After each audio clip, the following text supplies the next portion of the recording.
안녕하세요. 청원함 오수경 대표입니다. 다양한 관점으로 코로나 시대의 한국교회를 돌아보자고 기획한 특별 포럼인데요. 오늘은 그 지역교회 청년의 목소리를 함께 듣고자 합니다. 네, 김재원 님이 오늘 발제를 맡아주실 텐데요. 안녕하세요, 재원님. 안녕하세요. 파란 배경화면이 되게 멋져요. 네, 감사합니다.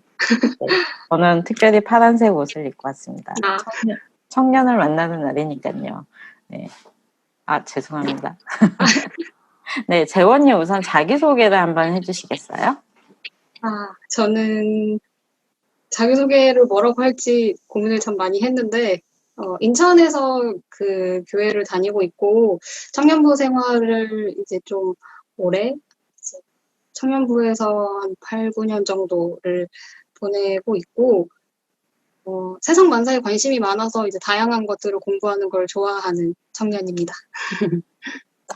저도 세상 만사에 관심이 많은데, 요즘에 어떤 거에 관심을 가지고 계세요? 이제 최근에는 코로나 때문에 이제 환경 문제라던가 어떤 채식에 대한 문제라던가 이제 이런 부분들에 대해서 좀 더 집중적으로 고민을 해보는 시간을 가지고 있습니다. 되게 굉장히 네, 생산적인 고민을 하고 계신데, 재원님은 현재 학생인 걸로 제가 알고 있는데, 네, 학생으로서 맞이하는 또 코로나는 좀 특별할 것 같아요. 재원님에게 코로나가 어떤 영향을 미쳤는지 잠깐 좀 이야기를 해주실 수 있나요? 저는 아주 활동적인 사람이고 사람들을 만나고 이렇게 교제를 나누는 걸 정말 좋아하는데 이제 코로나 때문에 그런 것들이 다 단절이 됐잖아요. 그래서 좀 더 이렇게 사회의 파편으로 존재하고 있다는 느낌을 이전보다 더 자주 받고, 이제 그런 부분들에 있어서 내가 혼자 있을 때, 혼자서 이런 고민들을 어떻게 풀어나가야 될지, 뭐, 공부를 하는 과정에 있어서는 이런 것들을 내가 혼자 어떻게 이렇게 쌓아나가야 될지, 이런 것들이 저한테는 좀, 크고 중요한 문제, 그리고 어려운 문제로 요즘에 다가오고 있습니다. 굉장히 진지한 고민을 하고 계시네요. 네. 이제 본격적인 문제의식으로 들어가서 요즘에 한국교회가 위기라는 말을 많이 하고 있는데요. 주로 이제 남성 목사님들께서 이제 많이 하고 계시는데, 한국교회가 위기라고 하지만 그 위기가 과연 코로나 때문일까라는 질문을 이제 저 스스로도 해보고 제 주변에 많은 분들도 해보게 돼요. 왜냐하면 이제 그 전부터 한국교회 위기의 징조들이 많이 보였잖아요. 그러니까 최근 각 교단에서 발표한 바에 의하면 교인 수가 가파르게 줄었다고 하고, 특히 여성 청년들이 꾸준하게 교회를 떠나고 있는 모습을 많이 보게 되는데요. 이런 위기의식이 사실은 꽤 오래전부터 지속이 되긴 했지만, 공유가 됐지만 별로 대안은 없었어요. 왜냐하면 당사자의 목소리가 많이 들리지 않았기 때문이죠. 그러니까 재원님 같은 당사자의 목소리가 들리지 않았기 때문인데, 뭐 생각을 해보면 청년은 언제나 이제 미래 세대라는 그 미지의 타자로 존재하지 현재인 적이 한 번도 없었던 것 같아요. 재원님도 미래 세대라는 얘기 많이 들어보셨죠? 그쵸. 다음 세대. 라는 얘기를 많이 들어보셨는데, 그러니까 항상 현재적인 주체이기보다는 통제하고 가르쳐야 하는 사역의 대상으로 존재했다는 생각이 많이 들고요. 코로나 국면에서도 마찬가지인 것 같아요. 지금 한창 포스트 코로나에 관한 담론이 막 펼쳐지고 있는데, 거기서도 여성 청년의 당사자 목소리는 들리지 않는다라는 그런 생각을 많이 하게 되는데요. 그래서 오늘은 특별히 김재원님을 통해서 이런 담론의 장에서 쉽게 들을 수 없었던 평범한 여성 청년의 목소리로 한국 교회에 어떤 문제가 있는지, 또 무엇을 갱신해야 하는지 이야기를 들려줄 예정입니다. 마찬가지로 20-30분 정도 재원님이 발제를 하시고 그 뒤에 질문을 이어가 보도록 하겠습니다. 발제를 시작해 보도록 하겠습니다. 한국교회 위기가 코로나 때문일까라는 주제로 내용으로 발제를 맡게 된 김재원이라고 합니다. 먼저 기사를 하나 보고 가려고 합니다. 이게 예장 합동의 보고서이기 때문에 전체를 대변할 수는 없지만 상당히 유의미한 자료로 볼 수 있습니다. 방금 수경 대표님께서 말씀해 주신 대로 교인이 급격하게 감소하고 있다는 것을 이제 한눈에 볼 수 있는데요. 자료를 보시면 이제 18년 대비 19년도 12월 31일 기준에 이제 증감을 나타낸 것을 확인할 수 있습니다. 국내에서 코로나가 이슈가 되기 시작한 게 2020년도 1월 말, 그리고 교회 모임이 주춤하기 시작했던 게 2월 말에서 3월 초였던 것을 생각해 볼 때 코로나 이전에도 이미 내부에 문제가 있었다, 이렇게 추측을 해볼 수 있겠습니다. 본론으로 들어가기에 앞서서 몇 가지 표현에 대해서 정리를 하고 넘어가도록 하겠습니다. 앞에 기사에서는 이제 교인의 수로 교회 위기를 진단을 했지만 교회 위기는 교인 수의 감소만을 의미하는 것이 아니고 재기능을 하지 못하게 된 모든 것을 아우르는 표현으로 사용하도록 하겠습니다. 또 논의하는 내용 중 혐오라는 단어는 물리적 폭행이나 언어폭력 등을 넘어서 그 대상의 존재를 지워버리는 것을 포함하도록 하겠습니다. 실존하는 대상을 부정함으로써 그 존재가 겪고 있는 문제와 아픔을 묵살해버리는 행위 또한 혐오의 범주로 넣도록 하겠다는 의미입니다. 또 논의하는 내용 중 종교적이라는 표현은 기독교적인 것을 의미하는 것이 아니라 기독교적인 의미에서 분리해서 사용을 하도록 하겠습니다.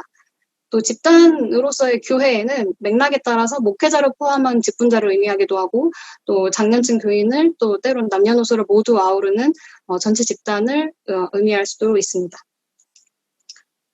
본론으로 들어가서 교회의 위기는 무엇에서 비롯된 것일까요? 종교개혁 이후 우리 손에 쥐어진 성경이 또 다시 성직자에게로 넘어간 것이 원인이 아닐까 생각을 한번 해봅니다. 목회자는 성서라는 절대적인 무기를 들고 있는 존재입니다.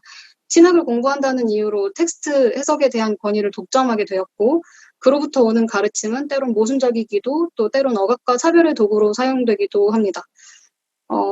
이 부분이 다양한 그 사례들을 종합해서 이제 몇 가지 문장으로 정리를 해봤는데요. 모든 인간은 신 앞에 평등하다. 하지만 목사의 권위와 지식 수준은 평신도보다 높고 장년 신도의 것은 청년의 것보다 높다. 그리고 그 평등은 의사결정 구조에서는 적용되지 않고 적용되지 않을 것이다. 사랑의 종교이기 때문에 점잖고 온화해야 하지만 교회가 규정한 저들은 죄인이기 때문에 욕을 해도 좋고 폭력을 가해도 좋다. 사랑이라는 말이 폭력이라는 것을 인지하지 못할 뿐더러 내 몸과 같이 여겨야 할 이웃이 단지 여성이라는 이유로 죽임을 당했지만 내 몸이 아니라 알 바 아니다. 생육하고 번성하여 땅이 충만해야 하지만 편의주의에 젖어 이 땅을 착취하고 낭비한다. 제가 교회를 다니면서 경험을 했던 모순적인 부분들이 정말 많은데 몇 가지 카테고리로 나눠 봤을 때 이런 식으로 입맛에 맞게 변형하는 교리적인 문제도 있겠지만 그리고 가르치는 내용이 일치하지 않는 부분들이 정말 많이 존재를 하고 있습니다. 그리고 이제 억압과 차별에 대한 문제가 이제 직접적으로 교회에서 큰 문제로 반복이 되고 있는데요. 이 두 번째 주를 보시면 이제 여성, 성소수자, 장애인, 아동 등을 억압하고 혐오한다라고 제가 써놨는데 이 네 가지 카테고리, 특히 여성, 성소수자, 장애인의 카테고리는 또 다른 혐오의 방법이 되게 다르게 드러나고 있다고 저는 느꼈어요. 예를 들면 그 장애인의 문제는 저희 교회의 경우 이제 뭐 60년이 넘어가고 70년이 넘어가는 아주 오래된 전통을 자랑을 하지만 장애인 주차구역이 본당 바로 앞에 생긴 지가 정말 얼마 되지 않았습니다. 20년 넘게 이제 이 교회를 다니면서 한 번도 휠체어를 탄 분을 그 건물 안에서 만나뵌 적이 없었고, 장애인 부서가 별도로 존재하기는 하지만, 뭐, 통합해서 교육을 하고 있지 않을 뿐더러, 뭐, 교회 내에서도 이제 같이 섞일 일이 없다 보니까, 이제 그분들의 어려움을 전 교인이 알 수 없는 상황이기도 합니다. 그래서 가끔 보면, 정말 뭐 어떤 가르침을 받아서 우리가 성경의 가르침대로 이 사람들과 함께 공동체를 이뤄가고 뭐 함께 간다 이런 동등한 입장에서 존재하는 게 아니라 나는 멀쩡한 사람이고 저 사람들은 조금 어려운 사람들이고 뭐 말귀를 좀 못 알아듣고 그렇기 때문에 내가 더 우위에 있고 그렇기 때문에 우위에 있는 내가 저들에게 잘 해줘야 된다. 이 정도 수준에 머물러 있는 것이 아닌가. 그냥 너무 당연히 편견을 깔고 그리고 차별적인 시선을 깔고 그것을 근저로 이제 돌아가는 시스템이 아닌가 하는 것을 느낄 때가 정말 많습니다.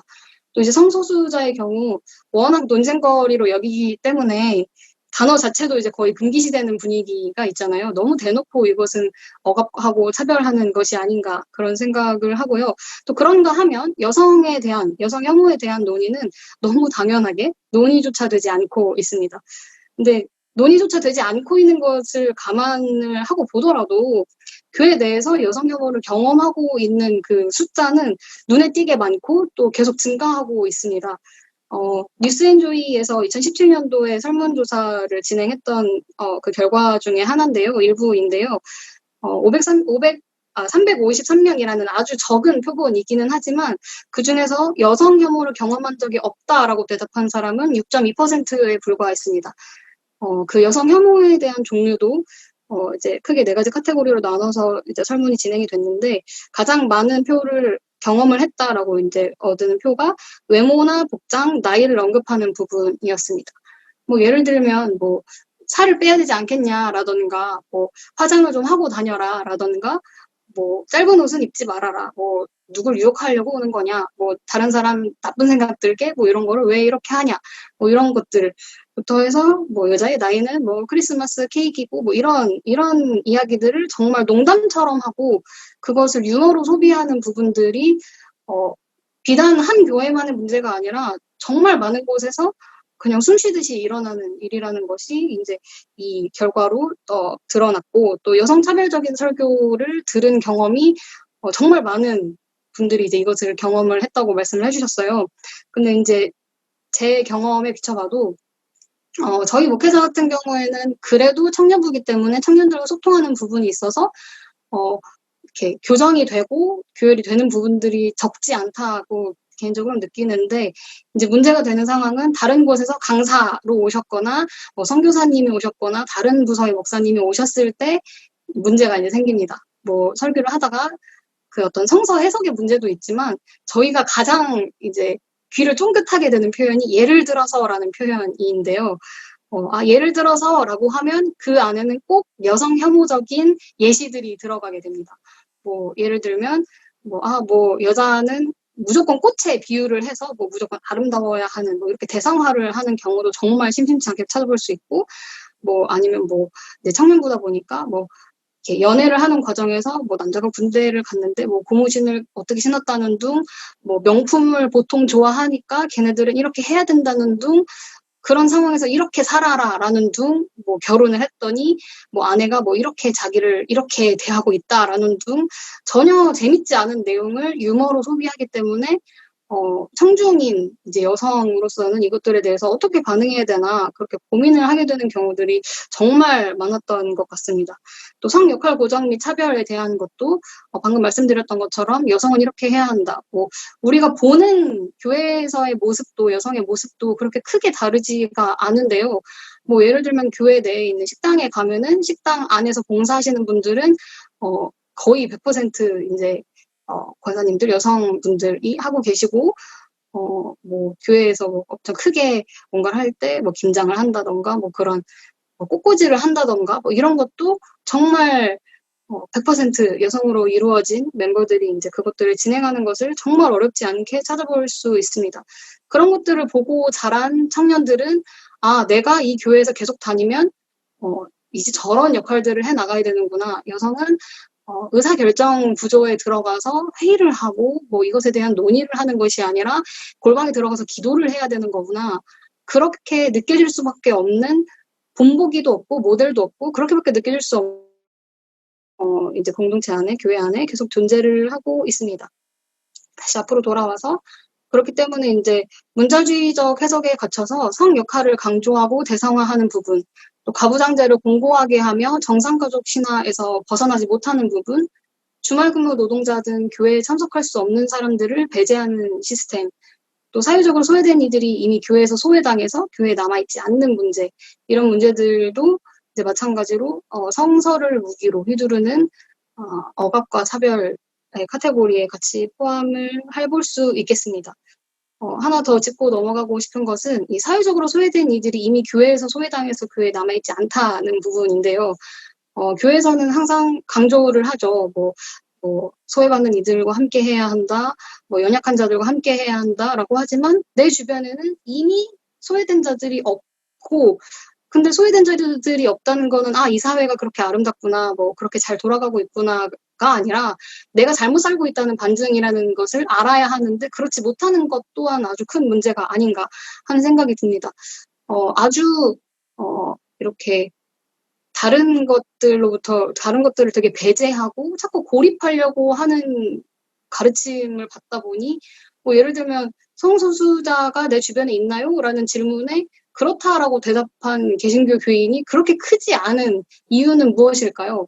말할 수 없는 분위기, 그리고 그들이 어떤 논지로 대답을 할 것인지 알기 때문에 이제 다가오지 못하는 그런 경우들도 분명히 존재를 하겠고, 청년의 경우에는 이제 20살 넘어가서 술 문제, 회식 문제 이런 걸로 너무 교회는 마시지 말라고 할 거니까 이런 너무 당연한 답들을 가지고 있기 때문에 말하지 않는, 그렇기 때문에 이제 거기서부터 부차적으로 발생되는 문제들 또한 계속 존재를 하고 있지만, 교회에서는 이런 목소리는 들리지 않으니까 술 마시고 이런 사건이 생겼다더라, 이런 술을 마시냐 마냐의 문제를 가지고 이 논의를 너무 질질 끄느라 이 상황에서 이 친구가 이렇게 여성 혐오적인 폭력을 당했다더라, 그 자리에서 성추행을 당했다더라, 그런 것들을 이야기조차 꺼낼 수 없는 상황들이 정말 많아지고 있는 것을 느낍니다. 교회를 다니면서 그런 것들을 정말 많은 그런 케이스들을 많이 보게 됩니다.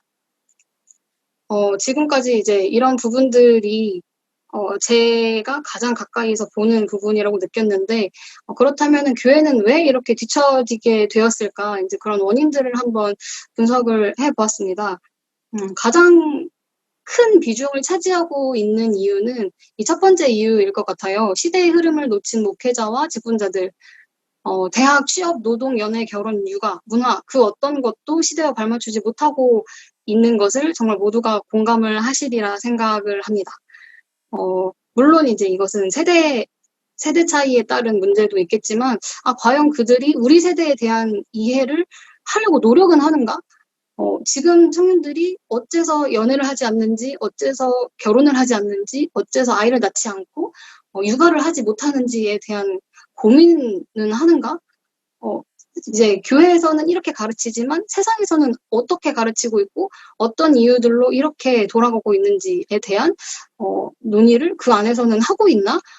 그런 것들이 이렇게 문제가 되지 않나 생각을 해보고요. 또 그런 이들에게 젠더 문제나 낙태, 비혼, 비출산에 대한 것은 당연히 논의조차 할 수 없는 상황입니다. 그렇기 때문에 이제 이것들이 가장 사실 이제 여성 청년의 입장에서 봤을 때 가장 중요한 문제, 그리고 가장 교회에서 다뤄야 하는 문제, 가장 교회가 책임져줘야 하는 문제인데, 이것이 언급조차 되지 않고 있기 때문에, 그리고 이런 것들을 언급을 하고 공부를 하고 이야기를 나눈다고 하더라도, 그분들은 장년 남성이시잖아요. 그렇기 때문에 이제 그 스피커를 통해서 듣는 것은 또 우리에게 의미가 있는가 하는 고민들을 계속 하게 되는 것 같습니다. 이제 이 모든 부분들은 인권 감수성이 낮은 문제와도 직결되는 문제입니다. 또 그 다음으로는 학문적인 나태함이 이유가 되겠는데요. 이미 신학은 철학과는 결별한 지 오래고, 인문학은 인본주의란 운명으로 점철된 지 오래고, 과학은 창조과학 등의 어떤 종교적인 허영에 빠진 지 오래입니다. 철학이나 인문학에 대한 것은 이제 다들 고민을 많이 해보셨겠지만, 이제 청년부에 있으면서 가장 어려웠던 부분은, 사실 저도 오류를 범했던 부분은 이 창조과학에 대한 부분이었거든요. 그래서 어떤 그런 기복주의적인 신앙에 따라 청년들은, 그리고 학생들은 공부를 열심히 해서 소위 말하는 좋은 대학에 들어가야 하고, 취업이 아니라 좋은 대학에 들어가야 하는데, 그 교육 과정 속에서 창조론을 가르치지 않죠. 진화론을 가르치죠. 근데 이제 거기서 부딪히는 상황 속에서 그 학생들 그리고 청년들은 선택을 하게 되는 것 같습니다. 세상의 학문이냐, 교회가 가르치는, 교회가 말하는 신학이냐. 근데 그것이 양립해서는 나는, 그러니까 그 두 가지가 대립 구도에 있고 하나는 맞고 하나는 틀리다가 아니어야 하는데, 이제 교회의 입장은, 교회가 말하는 입장은 저들은 무조건 틀려. 저들은 그런 인본주의적인 학문이기 때문에 저것들은 말이 안 돼라고 해버리기 때문에 사실 교회의 입장을 선택하는 것이 옳다고 생각을 했었으나 그렇게 교육을 받았기 때문에 저도 그렇게 하는 것이 옳다고 생각했지만 그것이 결과적으로는 어떤 과학을 대하는 문제뿐만 아니라 그런 태도, 교회의 입장이 맞고 교회의 입장을 고수해야 한다는 태도를 계속 배양하게 되는 그런 흐름 중에 하나로 또 존재를 하게 되는 것 같습니다.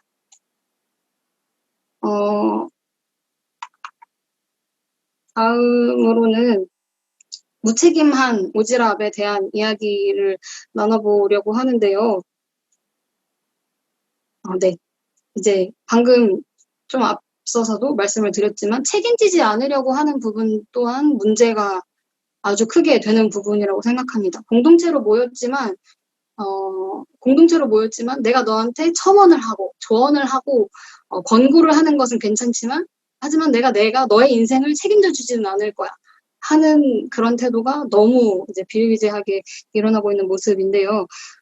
출생률이 낮은 이유에 대한 고찰 없이 또 경력 단절에 대한 논의조차 알지 못한 채 기혼 여성에게 가해지는 불합리함의 존재는 아주 우습다는 듯이 그냥 뭐 중매를 서고 선을 보라고 종용하고 결혼하라고 독촉하는 그런 문화. 그분들이 아주 악의를 가지고 이렇게 한다고는 저도 생각하지 않는데요. 근데 이제 앞에서 말씀드렸던 어떤 그런 시대의 흐름에 발맞추지 못하고 있는 게 이유가 된다면 청년 세대들과 어떻게 함께 갈 것인가, 특히 여성 청년의 어떤 그런 경력 단절의 문제라던가 또 육아의 문제라던가 뭐 이런 부분에 대해서는 우리 공동체가 어떻게 책임져 줄 수 있을까, 그런 것들을 함께 고민을 하면서 이런 권고를 함께 하면은 이해는 할 수 있겠습니다. 하지만 그렇지 않은 부분들, 한 번도 그런 책임을 지려고 논의를 진행하는 것들을 단 한 번도 보지 못했다는 게 이제 또 문제로 여겨지는 부분이고요. 또 폐쇄적인 자세와 선민의식을 가지고 있는 부분이 또 문제가 되겠습니다. 소통의 창구가 부재하다는 것을 청년부에서 일을 어떤 사역을 해보셨으면 많은 분들이 공감을 하실 것 같아요. 청년으로서의 소통의 창구도 부재하는데 여성으로서의 창구는 더더욱 부재합니다. 그 교회에서 행사를 하면 이제 여성 성도님들이 한복을 입고 이제 그 앞에서 뭐 안내를 서거나 같이 함께 사진을 찍거나 이제 그런 것들을 되게 자주 보게 되잖아요. 이제 저희 이제 어머니도 이제 그런 것들을 하는 거를 제가 처음 본 거예요. 그랬는데, 왜 아빠는 양복을 입고 엄마는 한복을 입지? 근데 한복도 그냥 한복만 입는 게 아니고, 비싼 돈 주고 대여를 해야 하고, 뭐, 이제 한복 입었으니까 이제 뭐 어떤 메이크업을 또 받아야 되고, 그거가 이 행사와 무슨 의미가 있지? 이런 생각들을 정말 깊이 한 적이 있어요. 근데 이제 그러고 나서 이것을 공동체에 들고 가서, 청년부에 들고 가서 문제 제기를 했더니, 이제 그 안에서, 그러니까 교회 안에서는 한복을 빌리는데 돈이 들어? 라는 반응이었다고 하더라고요. 그러니까 소통의 창구가 부재하기 때문에 이게 어떤 결과를 가지고 있고 이게 어떤 부분이 문제가 되고 이게 이렇게 되는 게 사실은 뭐 이런 거였구나라는 거를 전혀 인지조차 못하고 있는 것이 아주 큰 폐쇄적인 모습으로서 아주 큰 문제라고 생각을 하고, 또 이제 똑똑함에 대한 본능적인 두려움이 존재하고 있는 게 아닌가 하는 생각을 하는데요. 이제 공동체 내에서 뭐 함께 책을 읽는다든지 뭔가를 공부하고 배워보자라고 하면 이제 어떤 요즘에 이단에 대한 문제가 너무 예민하다 보니까 그런 걸 수 있겠지만 그런 것들을 이해하고 보더라도 어떤 책을 읽는지 알려줘야 되고 우리의 모임에 목회자가 꼭 함께 참석을 해야 되고 그런 뭔가 진짜 옛날에 그 반공주의를 그대로 따다 배운 그런 태도로 공부 모임을 저지하는 것을 보면서 교회가 왜 청년들이 그리고 성도들이 똑똑해지는 것에 대해서 공부하고 진전해 나가는 것에 대해서 왜 이렇게 자꾸 반대하지? 그런 고민을 했는데 그 이면에는 어쩌면 두려움이 있지 않을까 하는 생각을 하게 되었습니다. 그래서 결과적으로 이런 태도는 우리 모두를 유아기적인 사고에 머무르게 하고 그렇기 때문에 너무 일차원적인 이유로 교회를 떠나고 아주 아주 저차원적인 사고로 그냥 신앙생활을 하게 만드는 이런 문제들이 계속 반복되는 것 같습니다. 또 선민의식으로 인한 선긋기로 인해서 우리는 아닌데, 우리는 선택받은 사람들이기 때문에 저 사람들과 다른데, 우리는 구분된 사람들인데, 라고 하면서, 이제 저들과는 다르다라고 하는 그런 태도로 계속 고립되고, 세상과 같이 가지 못하고, 앞에서 말씀드렸던 것처럼 이제 그런 다양한 사람들, 다양한 모델들이 함께 존재하지 못하기 때문에 건강한 관계가 깨져 버리고 또 그래서 계속 단절되는 그런 상황들이 또 이제 교회의 문제라고 볼 수 있겠습니다. 또 이제 편의주의적인 사고 그리고 이원론적인 사고를 하는 것이 문제가 되겠는데요. 편의주의적이라고 하면 성경의 가르침과 보통은 이제 반대되는 경우가 많지 않겠습니까? 성경의 가르침을 십자가를 지라고 하니까. 그런데 그치, 그렇게 해야지. 이제 설교를 들으면서, 그치, 이렇게 살아야지. 그치, 믿는 사람들은 이렇게 하는 게 당연하지라고 하고, 이제 그 설교를 다 들은 후에, 도시락을 시켜 먹고, 일회용품이 잔뜩 나오는데, 이제 그것들을 분리수거하는 과정에서, 그것들을 정확하게 분리수거하지 않고, 내일 청소하시는 분이 오셔서 다 치우니까 대충 이렇게 몰아놓고 나가고, 그런 것들이 교회에서도 훈련되지 않았는데 세상 속에 가서 우리 쓰레기 덜 써야 돼. 우리 너무 자원을 낭비하면서 살고 있어. 우리 너무 소비주의 문화에 찌들어서 그냥 너무 쉽게 사고 버리고 그렇게 하고 있어라는 이야기를 하면 오히려 교회를 다니는 사람들이 그런가? 그러니까 그거에 대해서 먼저 사고하고 그것을 이제 먼저 전파해야 하는 사람들이 오히려 역으로 세상에서 환경단체든 어떤 곳에서든 그런 이야기를 들었을 때, 진짜 그래? 라고 반문을 하는 경우들을 상당히 자주 만나게 됩니다. 그래서 이런 편의주의적인, 그런 편리한 삶을 선택하는 것 또한 아주, 심각한 문제라고 느끼고, 또 이제 이원론적인 사고에 근거해서 나는 맞고 너는 틀려. 이것은 옳고 이것은 그르다. 장녀는 맞고 청년은 틀리고 남성은 맞고 여성은 틀리고 그러니까 그런 사고방식을 계속 가지고 가면서 성경의 가르침은 이건데 이거는 틀려. 근데 사실 내가 이렇게 편하게 사는 게 맞으니까 저렇게 하는 건 틀릴걸? 이렇게 가는 계속 두 가지로 나누고 계속 이원화하고 그것들을 이제 내가 아닌 것들은 계속 정죄하는 이런 사고방식이, 이제 또다시 혐오를 한다거나, 누군가 자연을 착취하든, 어떤 인간이나 대상을 착취하든, 계속 착취하는 근거로 사용이 되고 있습니다.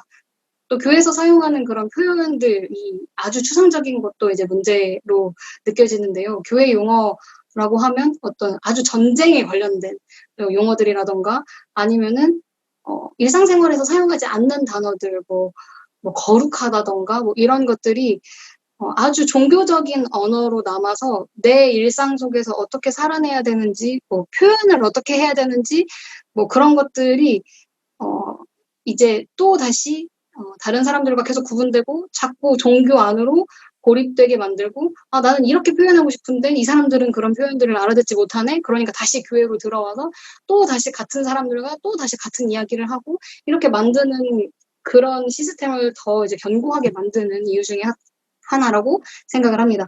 마지막으로 보수적이고 폐쇄적인 가치관을 재생산하는 부분인데요. 아까 이제 창조과학에 대해서 그런 학문적인 나태함에 대한 부분을 언급을 했는데요. 다음 세대 교육이 그렇기 때문에 진전될 수 없고 변할 수가 없기 때문에 또 다시 그렇게 교육을 받은 사람들은 그 다음 세대에게 창조과학이 맞아. 사실은 진화론은 다 거짓말이야. 이렇게 가르치겠죠. 그럼 이제 그것이 계속 반복되고 재생산되는 그런 시대에 뒤처진 사고방식을 계속 대물림하는 것 또한 이제 교회가 가지고 있는 고질적인 문제라고 느껴집니다. 이 자료는 그 믿는 팸이라는 단체와 과신대, 과학과 신학의 대화라는 그 단체의 페이스북 페이지를 캡처를 한 거예요. 그 아래에 보시면 몇 명이 팔로우 했는지가 나오죠. 있는페미의 경우에는 3,000명 가량, 그리고 과신대의 경우에는 4,000명 가량이 팔로우를 했는데, 교회도 어떻게 보면 성도들이 교회를 소비하는 것이 아닐까 하는 생각을 저는 상당히 자주 하게 됩니다. 그래서 교회가 잘못됐으면 막 이것은 나의 공동체고 내가 몸담고 있는 곳이기 때문에 개혁하고 고쳐나가야 되는 것도 분명히 있지만 맨 첫 슬라이드에서 봤던 그 뉴스 기사처럼 결국 그것이 안 되면 더 이상 소비하지 않고 그 교회는 불매를 할 수밖에 없는, 그리고 사실 그것이 맞지 않나 그런 생각을 저는 개인적으로 합니다. 그런데 이제 소비자로 대입을 해봤을 때 요즘 새로 생긴, 그렇게 요즘도 아니긴 하지만 새로운 수요가 생겼다는 것, 새로운 니즈가 생겼다는 것, 그리고 페이스북이라는 아주 그렇게 대중적이지는 않은 매체에서 이 정도의 팔로우를 보유하고 있는, 이 정도로 소식을 받아보고 있는 사람들이 이 정도 수라는 것은 교회가 가르치고 있는 것이 아니라는 것을 감지한, 인지한 사람들이 다른 대안을 찾아서 다른 곳으로 떠나고 있구나. 그리고 그런 다른 대안이, 그리고 그런 다른 이야기를 하는 단체와 공동체가 생겨나고 있구나에 대한 것을 교회가 어서 빨리 캐치를 해야 된다라고 생각을 합니다. 다양한 활동들을 하고 있는데요. 이제 뭐 이 두 단체를 비롯한 되게 여러 단체들이 활동을 하고 있는데, 소수의 인원이 계속 그런 단체들을 다 가는 것이 아니고, 느슨하지만, 더 지속적으로 이제 참여하고 연대할 수 있는 그런, 그 활동 방식으로 진행이 되고 있기 때문에, 교회에서 사람들이 교회를 떠나, 뭐, 다 가난한 성도가 돼, 뭐, 선데이 크리스찬이고, 사람들이 교회를 그냥 뭐, 몸만 다니는 것 같아, 라는 논의를 하는 것은 너무 일차원적인 생각이고, 사실 성도들은 그들이 생각하는 것보다 더 똑똑하고 발빠르고 지혜롭게, 더 이제 성경의 가르침에 맞는 곳, 그리고 내가 생각하는 것이 어디에서 설명을 들을 수 있는지, 뭐 그런 것들을 벌써 찾아다니고 그런 단체를 조직하고 형성하고 있다. 이런 것들을 교회는 빨랑 감지해야 하고, 교회가 왜 매력을 잃게 되었을까? 사람들은 왜 저런 단체에 매력을 느끼게 되었을까? 이것에 대한 것을 성찰해야 하겠습니다. 이제 마지막으로 지금 현재 교회의 모습이라고 생각되는 그림인데요. 자꾸 고립시키고 다른 모델들, 우리가 만날 수 있는 다른 모델들을 막 배척하고 배제하는 것이 아니라, 다른 사람들, 저 사람이 틀릴 수는 있지만, 저 사람이 죄를 지었을 수는 있지만, 그렇기 때문에 저 사람과 함께 해보는 것, 그리고 이 사람이 뭐 자꾸 뭐 자기를 차별하고 혐오한다는데 뭐라고 하는지 들어는 보는 것, 그리고 그 사람을 의사결정 과정에 참여시켜서 목소리를 내게 하는 것, 그것이 고립된 교회가 다시 세상과 이렇게 소통할 수 있는 방법이지 않을까 생각을 해봅니다. 마지막으로 제가 이것을 준비하면서 함께 본 자료들인데요. 여성 혐오에 대한 부분이나 교회 내 여성 혐오에 대한 부분이나 혐오의 표현들, 뭐 그런 자료들을 같이 참고하시면 좋을 것 같아서 PPT를 첨부했습니다. 이상으로 발제를 마치도록 하겠습니다. 감사합니다. 네, 슬라이드 꺼주시면 되겠고. 네. 발제 분량 아주 33분이래요. 아주 좋은데요? 선방했습니다. 네. 너무 뼈 때리고, 뼈 때리는 굉장히 알찬 발제를 해주셔서 너무 감사드리고요. 사실은 이런 이야기를 듣고 싶어서 저희 포럼을 기획을 했던 것 같아요. 그러니까 너무 익숙한 또 피상적인 문제의식이 남발하니까 대안도 피상적일 수밖에 없게 되는데, 실제로 교회 다니는 분들 이야기를 굉장히 많이 들어보면 진짜 고민의 깊이가 정말 깊다는 생각을 하는데 그 목소리가 많이 들리지는 않았었거든요. 그래서 재원님도 이 이야기들을 듣다 보니까 굉장히 오랫동안 교회에서 분투하면서 고민을 해오셨겠구나, 라는 그런 생각을 하면서 두 가지 질문이 생겼어요. 하나는 뭐냐면, 이 정도 문제의식을 가졌다면 그동안 교회를 그냥 조용히 가만히 다니진 않았을 텐데, 교회에서 이런 문제의식을 어떻게 교회에 계속 알리고 또 내지는 변화시키려고 이렇게 노력을 했는지, 좀 그런 재원님이 교회에서 분투하거나 또 이 같이 청년부에서 함께 고민한 그 과정들을 좀 한번 소개해 주셨으면 좋겠다는 그 질문이 들고요. 또 하나의 질문은, 왜 이럼에도 불구하고 김재원은 교회를 떠나지 않는가? 라는 질문이거든요. 그 두 가지 대답을 해주시겠어요? 둘 다 아주 대답하기 어려운 질문이네요. 먼저 첫 번째 질문은 교회에서 제가 어떤 것을 했냐. 그러니까 사실 저도 이런 고민들이 시작된 지가 그렇게 오래되지는 않았어요. 제가, 어, 이제 저희가 청년부가 이제 나이에 따라서 이렇게 뭐 1부, 2부, 3부, 4부 이렇게 올라가게 되는데, 이제 어렸을 때 1부 시절에 뭐 리더를 하고 교회에서 봉사를 하고 사역을 하는 중에는 아주 철저히 그 보수 교단에 아주 잘 교육받은 청년으로서 교회 생활을 했죠. 그런데 이제 다른 부서에 넘어가면서 그리고 이제 다른 교회들을 경험할 일들이 있었어요. 이제 잠깐 한국에 없었다가 이제 다른 곳에서 교회를 찾아서 내가 스스로 부모님이랑 같이 다녀서 이 교회에 계속 다녀야 되는 그런 거 말고 이제 내가 어떤 기준으로 교회를 선택할 것인가 이제 이런 상황에 처한 경험이 있었는데 그때부터 교회 자체에 대한 고민을 아주 많이 하게 된 거죠. 그래서 교회는 어떠해야 하는가, 공동체는 어떠해야 하는가 이제 이런 고민들을 하다가 그 고민을 해결하지 못하고 다시 이제 제가 원래 다니던 교회로 돌아왔는데 그제서야 문제들이 보이기 시작하더라고요. 왜 이렇게 폭력적일까? 교회가 가지고 있는 언어 그리고 이 행동들이 왜 이렇게 폭력적일까? 이런 고민들을 하게 됐는데 그래서 교회에서 뭔가를 하려고 하는 것도 사실은 아주 무기력해졌기 때문에 할 수가 없었어요. 그래서 이런 고민들을 나누는 것조차 저는 교회가 여성을 이렇게 혐오한다고 생각해요. 교회가 이렇게 폭력적이라고 생각해요. 라고 하면은, 너는 그렇구나.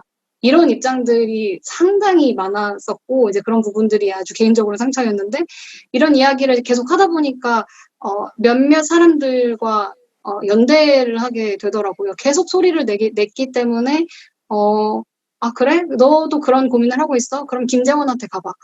그런 고민을 하고 있어? 그러면은 저 언니한테 가서 이야기를 해봐.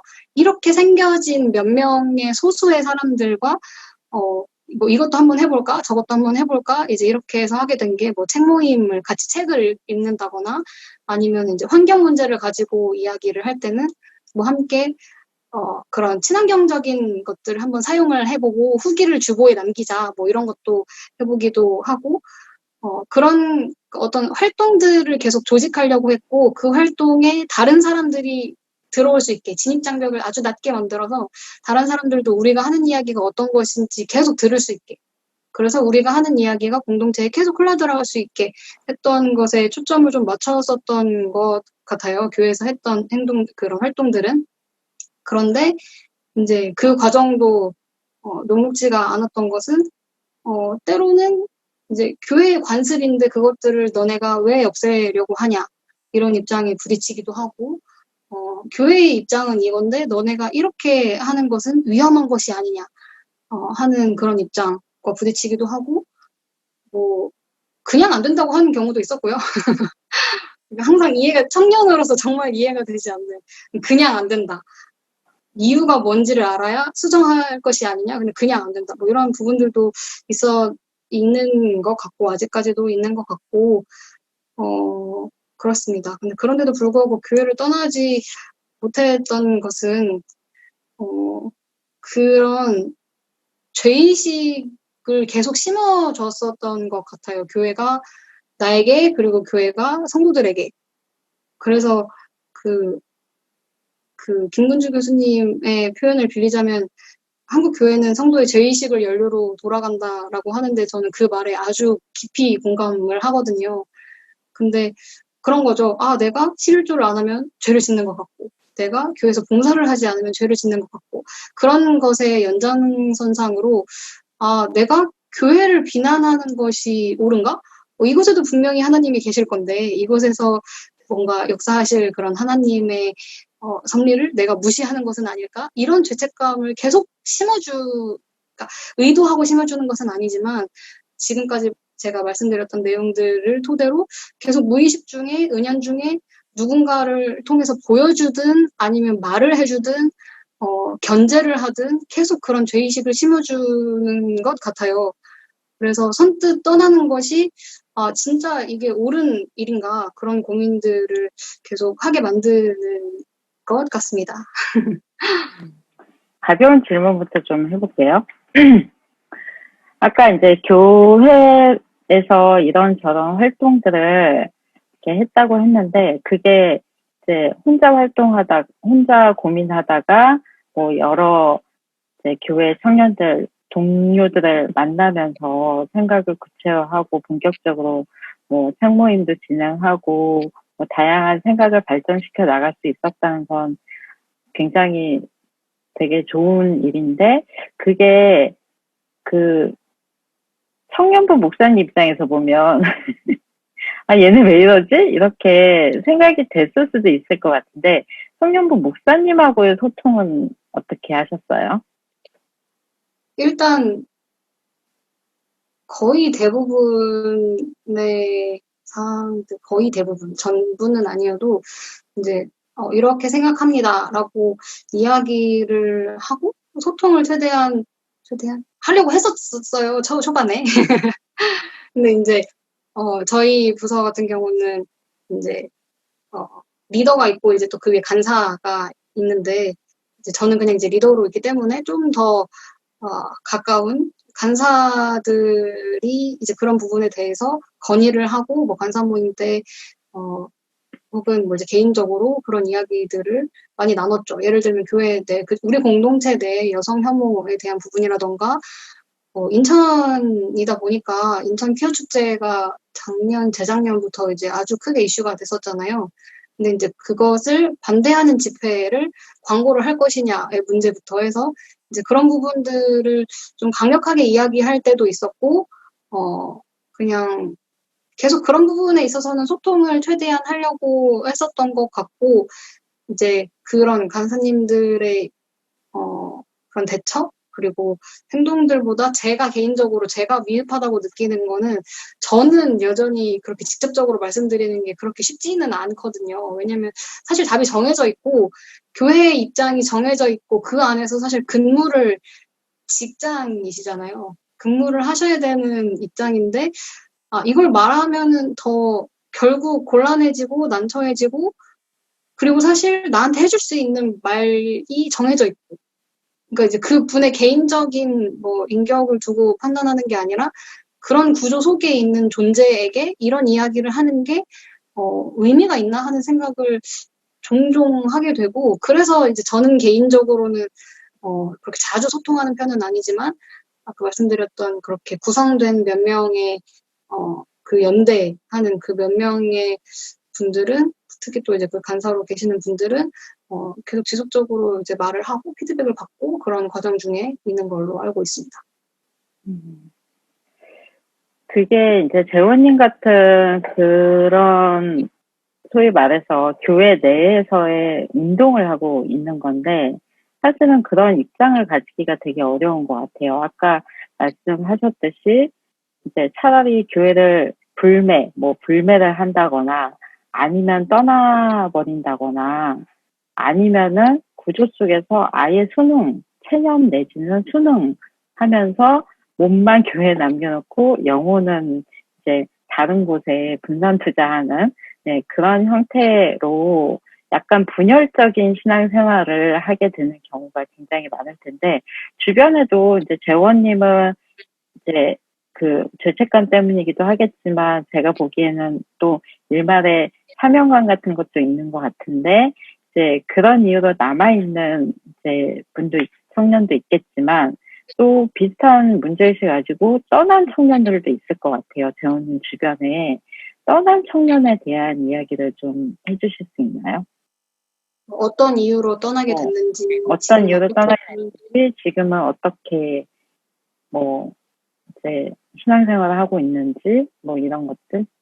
그 떠난 이유도 사실 되게 각양각색인데, 이제 그 시간의 흐름에 따라서 설명을 좀 해보자면, 저희 부서가 청년부가 그 나이에 따라서 이렇게 분절되어 있다고 말씀을 드렸잖아요. 그래서 청년 1부 같은 경우에는 갓 성인이 된 20살부터 이제 대학교 졸업하는 나이 정도까지가 지금 한 공동체로 묶여 있는데, 그때 가장 많이 떠나게 되는 이유는 사실 그 대학교 수능 보고 재수하고 삼수하고 이러면서 사라지는 부류가 있고, 또 아무래도 대학을 다니는 사람의 기준에 놓여져 있기 때문에 일찍 취업을 해버린 사람들이 떠나는 경우도 사실 되게 많아요. 이제 그 나이대의 문제는 약간 그런 문제 혹은 어떤 그냥 관계의 문제 그런 걸로 많이 떠나는데, 이제 청년 2부로 넘어오면서 의 문제는 취업 준비를 하는 사람들이 사라지는, 이제 교회를 떠나는 그런 문제들이 있고, 이제 1, 2부가 공통적으로 느껴졌던 거는 남성 중심적인 그리고 가부장적인 교회를 떠나는 사람들이 이전에 비해서 상당히 많아졌다는 거를 제가 아주 체감을 하고 있거든요. 이제 최근 들어서는 더더욱.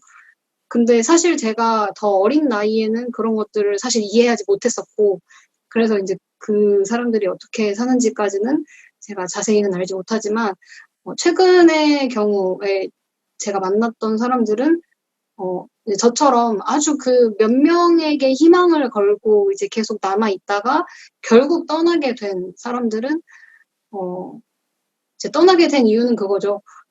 장년 남성이 앞에서 이야기하는 게 의미가 없고 다가오지 않고 그 체제에서 견딜 수가 없어서 나가는 사람들. 왜냐면 다른 사람들은 목사가 저렇게 말을 했으니까, 교회가 이렇게 말을 하니까 그게 맞는 거야 라고 그거를 또 2차 가해를 하는 건 거죠. 나는 그렇게 생각하지 않는데 라고 했을 때 이제 소그룹이나 이제 작은 다른 모임들에서 교회는 이렇게 말하잖아, 목사님은 이렇게 말하잖아 라고 하는 그런 부분들이 또 다시 폭력으로 다가오는 경험들이 있었고, 이제 그렇게 떠난 친구들은 다른 교회를 찾아가려는 노력을 사실 하기는 하더라고요. 근데 여성주의 신학을 하는 곳이 없고, 사실 여성 목회자가 없는 게 가장 큰 어려움인 것 같아요. 왜냐면은 가깝지가 않잖아요. 특히 또 인천이다 보니까 보통 서울에 집중되어 있는 경우가 많은데, 거기까지 아침마다 거길로 이제 출석 왔다 갔다 하는 게 현실적으로 좀 어렵기도 하고, 그래서 이제 교회를 찾아가는 과정이 그 과정에서 되게 어려움을 많이 느끼고, 그냥 온라인으로 드린다든지, 그런 경우들을 되게 많이 만나고요. 그냥 그런 앞에 말씀드렸던 이유,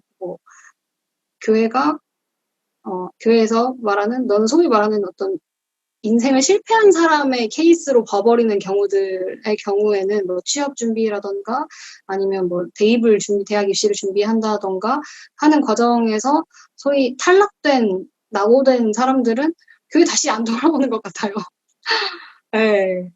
그래서 그 과정이 기폭제가 된 거지. 그러니까 교회에 느끼고 있던 어떤 불만이나 불합리함에 대해서 계속 쌓여가고 있다가 그냥 그게 계기가 된 거지, 단순히 그거 하나의 이유로 떠났다고는 생각하지 않지만, 어쨌든 이제 그렇기 때문에 그렇게 떠난 사람들은 다른 교회를 찾을 대안조차 생각하지 않는 걸로 이제 제 주변에서 보면 이제 그렇게들 하는 것 같아요. 결국에는 교회 자체도 아까 이제 말씀하셨듯이 이제 왜 매력을 잃게 되었을까에 대해서, 왜 청년들이 떠나게 되었을까에 대해서 성찰해야 되는 문제도 있지만, 또 아까 또 문제의식을 나눠줬던 것처럼 교회 바깥에 그런 어떤 좀 다양한 사고를 접하면서 공부할 수 있는 또 바깥의 외곽 조직도 필요하다. 청년들을 위해서라도.